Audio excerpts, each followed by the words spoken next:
Hello મિત્રો, જય દ્વારિકાધીશ.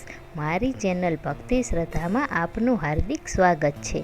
તો આજના વિડીયોમાં આપણે વાત કરશું કે રામદેવ પીરે બોહિતા શેઠને કેવો પરચો આપ્યો હતો.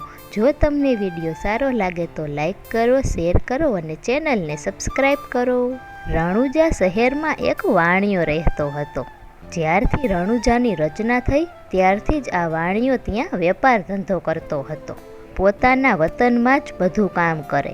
આ બોહિતા શેઠ રણુજામાં મીઠા મરચાંની હાટડી ચલાવતો હતો. તેને અંદરથી તો ખૂબ ઈચ્છા હતી કે હું વિદેશ જાઉં અને ત્યાં જઈને વેપાર કરું. અને આ વાણિયો બુદ્ધિજીવી પણ ખૂબ હતો, પરંતુ તેની પાસે કોઈ એવો મોકો મળે નહીં કે તે વિદેશ જઈ અને વેપાર કરી શકે. એક વખત રામદેવ પીરજીએ તેની અંદરની ઈચ્છા જાણી લીધી અને રામદેવ પીરજીએ કહ્યું, તમારે વિદેશ જવું હોય તો જાઓ.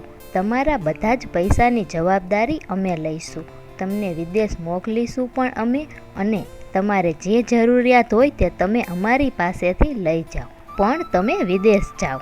તો તે કહે કે હું એકલો વિદેશ જાઉં તો મારી પત્ની અને મારા બાળકો અહીંયા એકલા શું કરે?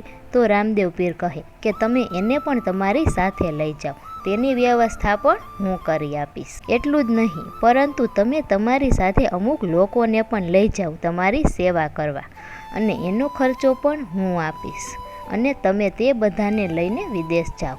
પણ તું એક વાત યાદ રાખજે, તું ત્યાં વિદેશ જઈને ખૂબ કમાણી કર, તો પાછો તું ગામને ભૂલી ન જાતો, અને અમુક સમયે પાછો આવી અને ગામને સમૃદ્ધ કરવાનો પ્રયત્ન કરજે. તું ગામને ભૂલતો નહીં. અને તે તો જવા માટે તૈયાર થઈ ગયો અને જવા સમયે રામદેવ પીરને પગે લાગ્યો. તો રામદેવ પીર કહે કે જ્યારે તને મુશ્કેલી પડે ત્યારે મારું સ્મરણ કરજે, હું હાજર થઈ જઈશ. વાણિયો તો નીકળી ગયો. બોહિતા શેઠ તો રણુજાથી પરદેશ જવા માટે નીકળ્યો. જેવો જ તે પરદેશમાં ગયો કમાવવા માટે, તેની ઉપર ભગવાનની કૃપા હતી અને પૈસા પણ એટલા બધા આપ્યા હતા કે આ શેઠ તો તેમાંથી ખૂબ કમાણો. તે 7 પેઢી સુધી ખૂટે નહીં એટલું ધન થઈ ગયું તેની પાસે. તેને યાદ આવ્યું કે હાલને ગામમાં જઈને કંઈક કરું, અને એ તો બધો સામાન લઈને તે જવા માટે નીકળે છે, અને તે રામદેવ પીર માટે ભેટ લેવા માટે જાય છે. તેને રામદેવજીએ કહ્યું હતું કે મારી માટે કંઈક યાદી તો લેતો આવજે તું પરદેશથી, એવી યાદ લઈ આવજે કે હું ભૂલું જ નહીં. તો તેને રામદેવજી માટે હીરા મોતીથી જડિત બેરખો બનાવ્યો અને તેના માટે એક સુંદર પેટી બનાવી, અને તે પેટીમાં બેરખો મૂકી અને રામદેવ પીર માટે તે યાદી લીધી. તે કેટલો બધો સામાન લીધો અને કમાયેલું ધન લીધું. તે બધું લઈને રણુજા આવવા માટે નીકળી ગયો. તે વહાણમાં બેસી ગયો અને માલમને કહ્યું કે ચાલ ભાઈ, ચલાવ તારું વહાણ અને મને પહોંચાડી દે રણુજા. તે તો ત્યાંથી નીકળી ગયો. 5 દિવસ થયા, 6 દિવસ થયા, અને 7મા દિવસે 5-7 કલાકની વાર હતી હવે તો નગર આવવાની. હવે તો નગર નજીકમાં આવવા લાગ્યું, અને માલમ કહે કે મેં આજે પહેલી વાર દરિયાને આવો શાંત જોયો છે. આજ સુધી તો મેં એવું જ જોયું છે કે મોજા એવા ઉછળે, પરંતુ આજ તો દરિયો શાંત છે. તો આ વાણિયો કહે કે હું મારા ગામમાં જાઉં છું ને એટલે દરિયો શાંત છે. અને એમ કરતાં વાણિયાને અભિમાન આવી ગયું. તે કાંઠે પહોંચવાના હતા અને અભિમાન આવ્યું. તેને વિચાર્યું કે હવે મારે રણુજામાં રહેવાય નહીં.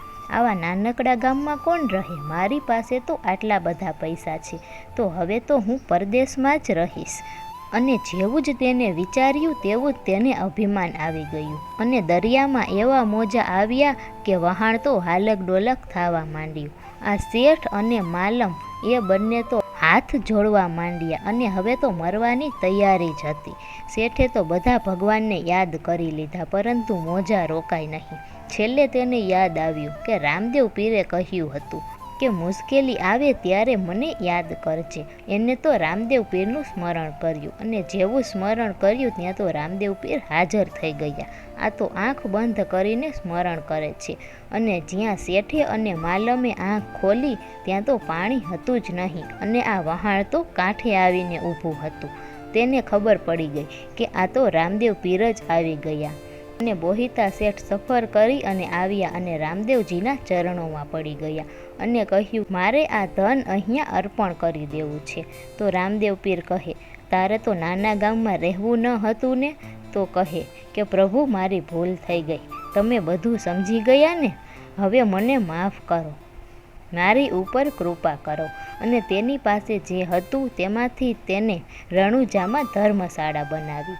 આમ સૌ પ્રથમવાર રણુજામાં જો કોઈએ ધર્મશાળાનો પાયો નાખ્યો હોય તો આ બોહિતા શેઠ હતો. અને તેને આખી જિંદગી રણુજામાં રહી અને રામદેવ પીરનું ભજન કર્યું. જય Rama Pir. Thank you for watching.